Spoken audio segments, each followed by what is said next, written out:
Open the printer box and gently place it on its side. Grab the plastic bag that's protecting the printer and firmly pull it out from the box. Remove the styrofoam casings from each side of the printer.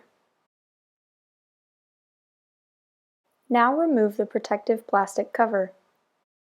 Remove all orange plastic tabs from the sides and front of the unit, as well as the blue and white sticker from the front. Pull the indented handle at the front of the printer downwards to extend the paper tray.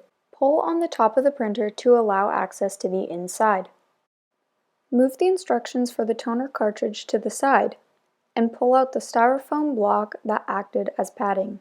Grab the handle and pull out the toner cartridge from inside of the printer. To prepare the toner cartridge for use, remove the orange plastic tabs from both ends of the cartridge. Pull the orange ring on the side until the plastic divider is clear of the cartridge. Once all plastic tabs have been removed, place the toner cartridge back into the printer. Gently push down the top to close the printer.